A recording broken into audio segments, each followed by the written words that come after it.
प्रधानमंत्री नरेंद्र मोदी से मिलने के लिए एनएसए अजीत डोभाल पहुंचे हुए हैं। पीएम मोदी के साथ अजीत डोभाल की बैठक शुरू हो चुकी है। अजीत डोभाल ताजा हालात की जानकारी दे रहे हैं। तो आपको इस वक्त की बड़ी खबर बता रहे हैं। कल पूरी रात जिस तरह की हैपनिंग्स हुई उसके बाद अब ये बैठक शुरू हो चुकी है। एनएसए अजीत डोभाल प्रधानमंत्री आवास पहुंचे हैं और प्रधानमंत्री नरेंद्र मोदी से मुलाकात वे कर रहे हैं। इस मुलाकात के दौरान रात भर जो हैपनिंग्स हुई हैं, पाकिस्तान ने किस तरह से नापाक करतूतों का अंजाम दिया है, भारत ने किस तरह से पाकिस्तान की करतूतों का जवाब दिया और कैसे पाकिस्तान को इसका खामियाजा भुगतना पड़ा है, वो तमाम डिटेल्स पूरी जानकारी इस वक्त प्रधानमंत्री नरेंद्र मोदी को एनएसए अजीत डोभाल ब्रीफ कर रहे हैं। तो ये बड़ी खबर आपको बता रखे हैं। इस वक्त हमारे सहयोगी न्यूज रूम से अमर जुड़ चुके हैं। अमर, फिलहाल क्या ताजा अपडेट एनएसए अजीत डोभाल और पीएम मोदी की बैठक को लेकर? देखिए दीपेश, पूरी रात जो ऑपरेशन चला है उस पर एनएसए अजीत डोभाल की नजर थी और वो पल पल का अपडेट पीएम मोदी को दे रहे थे। लेकिन अब जब सुबह हुई है, सूरज निकला है, उसके बाद पूरी ब्रीफिंग देने के लिए पूरी रात के और भी जो घटनाक्रम सामने आए हैं और सारा इनपुट इकट्ठा करने के बाद अब प्रधानमंत्री को एक जो शॉर्ट ब्रीफिंग जो हम पिछले 3 दिन से प्रक्रिया देख रहे हैं, आज पहली बार नहीं हो रहा है, कल भी, परसों भी और उसके एक दिन पहले जब रात को हमने एयर स्ट्राइक की थी उसके बाद सुबह सबसे पहले ये रेगुलर घटनाक्रम अब हो रहा है कि सुबह सबसे पहले एनएसए अजीत डोभाल प्रधानमंत्री के आवास पहुंचते हैं और उनको सारा अपडेट देते हैं। इसके बाद फिर प्रधानमंत्री बाकी सोर्सेज से, रक्षा मंत्री से और डिफेंस के जितने बड़े अधिकारी हैं उनसे बात करते हैं। लेकिन जो प्राइमरी ब्रीफिंग होती है वो एनएसए अजीत डोभाल प्रधानमंत्री को देने के लिए जाते हैं और ये उसी प्रक्रिया के तहत आज भी एनएसए अजीत डोभाल पहुंचे हैं। क्योंकि हम सबको मालूम है कि बीती रात पाकिस्तान की तरफ से और फिर उसके जवाब हमारी तरफ से लगातार दोनों देशों की तरफ से युद्ध जैसी स्थिति थी। बिल्कुल हमारी तरफ से ड्रोन हमले पाकिस्तान पर कई एयरबेस पर हमले किए और पाकिस्तान ने भी हम पर हमले की नाकाम कोशिश की है। तो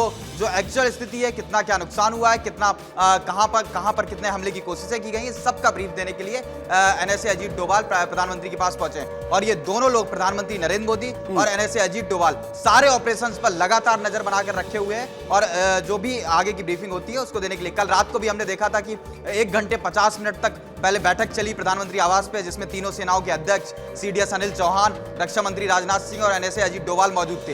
इसके बाद बैठक खत्म होने के बाद हमने देखा कि रक्षा मंत्री राजनाथ सिंह निकल जाते हैं, तीनों सेनाओं के चीफ निकल जाते हैं, लेकिन सीडीएस और एनएसए प्रधानमंत्री आवास पर ही रुकते हैं। इन दोनों से अलग से मुलाकात करते हैं प्रधानमंत्री मोदी और फिर उसको आगे के ऑपरेशंस के लिए ब्रीफ करते हैं। दीपेश, बिल्कुल, यानी समझा जा सकता है कि इस वक्त एनएसए अजीत डोभाल प्रधानमंत्री आवास पर मौजूद हैं और पीएम नरेंद्र मोदी को ब्रीफ कर रहे हैं कि अब तक इस पूरे ऑपरेशंस पे क्या हुआ है और आगे ऑपरेशन को लेकर जो रणनीति बनाई गई है उस पर कैसे अमल किया जाना है। फिलहाल साथ में रखें, आगे भी हमारा आपसे चर्चा करेंगे। लेकिन केसरी सिंह साहब, एक बड़ा सवाल यहाँ पर यही खड़ा होता है, बार बार चर्चा छिड़ रही है और पाकिस्तान गीदड़ भपकी दे रहा है कि वो न्यूक्लियर वॉर की तरफ आगे बढ़ जाएगा।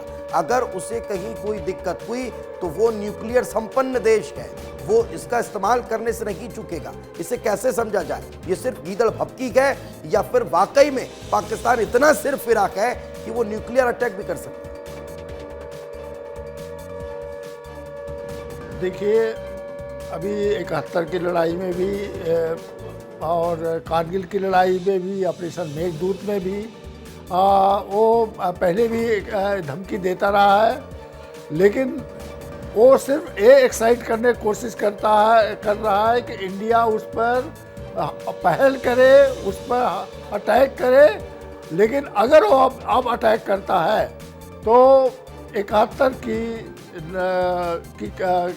की तरह इसका नक्शा पाकिस्तान का बदलने वाला है, इसके टुकड़े होने वाले हैं। और न्यूक्लियर अटैक वो सिर्फ इसलिए धमकी दे रहा है कि इंडिया पहल करे, उस पर जो है तो पहल करके वर्ल्ड ओपिनियन हासिल कर ले, तभी अटैक कर सकता है।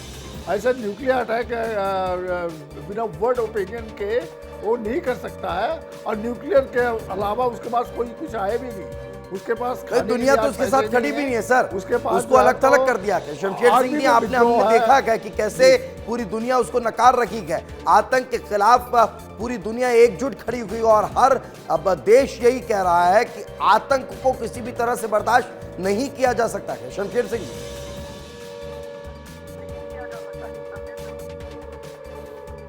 देखिए, जहाँ तक न्यूक्लियर वॉर का सवाल आपने किया है, अगर आपको याद होगा कारगिल वॉर के बाद जब वो हार रहा था और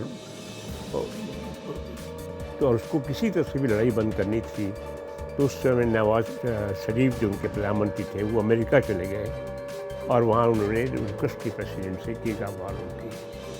प्रेसिडेंट ने हमारे उस समय के प्रधानमंत्री अटल बिहारी वाजपेयी को कहा कि देखिए ये वार बंद करिए, क्योंकि वो हार रहे हैं, उनके पास चारा नहीं है, वो कह रहे हैं हम एटम बम चला देंगे। हमारे प्रधानमंत्री तब वाजपेयी जी ने जवाब दिया था अमेरिका के प्रेसिडेंट को, ठीक है उनको न्यूक्लियर बम चलाने दीजिए, हो सकता है हमारे 1 करोड़ 2 करोड़ मर जाएँ, लेकिन आपको मैं यकीन दिलाता हूँ कि पाकिस्तान का नाम इस दुनिया के नक्शे से हट जाएगा।